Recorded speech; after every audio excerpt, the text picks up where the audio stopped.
아브라함과 이삭과 야곱은 죽은 사람이잖아요. 그러는데 하나님께서 친히 아브라함의 하나님, 이삭의 하나님, 야곱의 하나님이라고 그렇게 죽은 조상을 그렇게 얘기한다는 말은 사실은 아브라함과 이삭과 야곱이 하나님 안에서 보면 죽은 자가 아니고 이미 살아있는, 내 안에서는 다 살아있는 자야 라는 것을 의미하는 거다라고 예수께서 얘기하신 셈입니다. 이 사두개파 사람들이 죽음이라는 것을 상상하고 그 사실은 사두개파 사람들은 부활을 안 믿거든요. 죽음 이후를 상상하지 않는 사람들이에요. 전형적인 유대인들입니다. 그러니까 죽음을 상상하지 않는 이 사람들을 두고, 죽음 이후를 상상하지 않는 이 사람들을 앞에 두고 예수께서 하나님은 죽은 이의 하나님이 아니라 산재의 하나님이야 라고 얘기를 하는 겁니다. 그 말을 뒤집으면 하나님 안에서는 모두가 살아있는 거야 라고 얘기를 한다는 뜻이 되는 거죠. 저는 교리적으로 들으면 굉장히 위험하게 여겨질지 모르지만 저의 실존적 고백입니다. 우리가 선하다 악하다 하는 것은 윤리적 차원이고, 그 윤리적 차원은 하나님 안에서 더 하나님다운, 더 생명다운 삶을 살게 하는 우리들의 삶의 방식이란 차원에서 의미가 있죠. 그래야 합니다. 그럼에도 불구하고 윤리적이지 못해서, 도덕적이지 못해서 지옥에 갈 거야 라고 얘기하는 것은 영원한 하나님의 생명의 원칙에, 생명의 원리에 어울리지 않는다는 원칙을 저는 가지고 있습니다. 하나님 안에서는 하나님 결국 모든 것을 다 받아들여질 뿐이다. 이 내세의 문제와 관련해서 연옥이니 지옥이니 하는 문제를 유일신론의 종말에도 담아놨으니까요. 나중에 한번 읽어봐 주시기 바랍니다. 죽고 나면 어떻게 될까?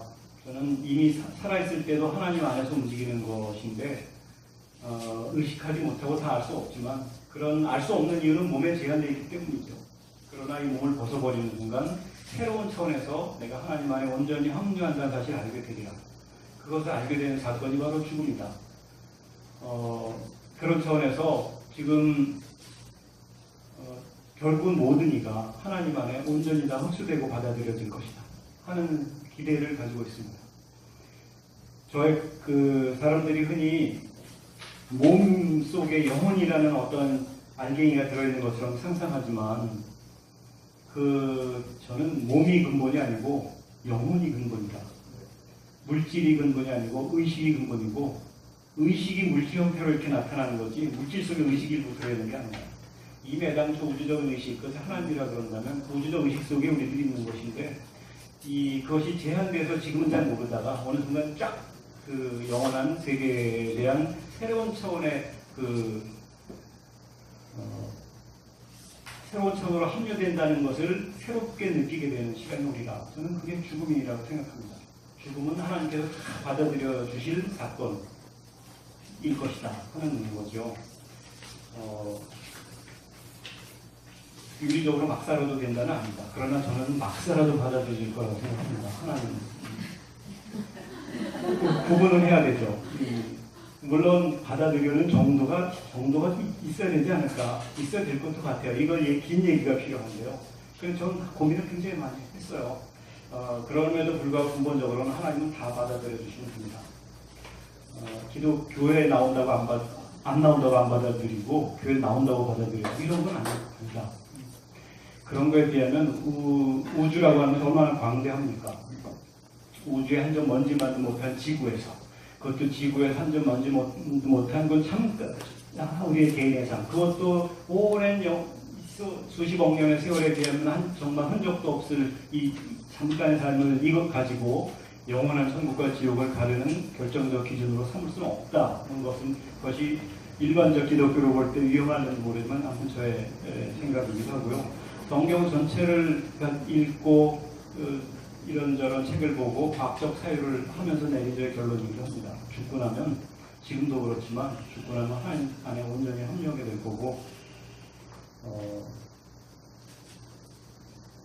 그제서야 만약에 내가 이걸 몰랐다니, 만약에 어떤 식으로 느꼈다면 그것이 심판일 것이다. 그런 게 심판도 있겠죠.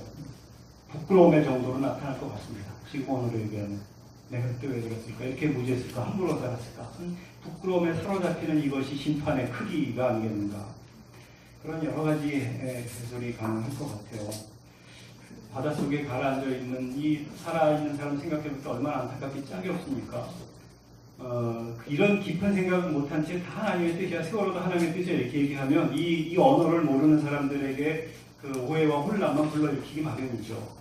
문창규 후보자가 저는 무슨 말을 하는지 모르진 않습니다만 아마 그 사람은 자기가 하는 말의 의미를 잘도 모르고 쓰는 것 같아요. 깊게 보면 그 깊게 통하는 언어들을 본인이 체득했다면 교회 밖에 사람들이 들어도 이렇게 거부감이 안 드는 언어를 구사할 수 있어야 그래야 강연한다고 나설 자격이 있는 거 아니었겠나. 교회 언어가 너무 교회 밖의 언어가 단절적이고 단절적인 만큼 무슨 독특한 특별한 세계가 있는 것처럼 사람들에게 착각하게 만들죠. 교회 언어도 잘 보면 모든 사람들이 고민하는 그 내용과 통하게 되었습니다. 그래서 잘 보는 게 중요하고 그래서 잘 보면 교회 안팎의 생활이 일관성이 있게 되기 마련이고 뭐 기독교 전이라는 것과 시민사회 삶이 분리되는 것이 아니라 결국 만나게 되는 것이고 건강한 기독교인이 건강한 시민이 되는 것이기도 하는 거 아니겠어요? 그런 자격을 갖춘 사람이 지도자가 됐으면 좋겠는데 참 끝까지 버티는 모양새가 참 우습고 그렇긴 합니다. 뭐 저의 개인적인 판단이긴 합니다만 적어도 그런 식의 내적 성숙함 정도는 가진 사람이 지도자가 되었으면 좋겠다는 뜻이기도 하고 다만 저도 여기도 어르신들이 계십니다만 다만 죽을 때 내가 새로운 세계를 만드는 의식이 있으면 좋겠다. 그 저의 희망사항이기도 해요. 그러면 굉장히 뭔가 좀 긍정적이고 기대할 만한 하지 않겠나. 뭔가 그런 내가 새로운 세계를 들어가는 의식을 좀 가질 수 있으면 좋겠다는 희망은 저도 가집니다만 아무튼 여러분들께서도 뭐 죽음에 대해서 이 비관적 상상을 하면 이렇게 무겁게 삶을 사시는 뜻이라기보다는 결국 모두가 하나님 안에 있는 거다. 죽음이 결정적으로 그것을 알려줄 것이다. 하는 거죠.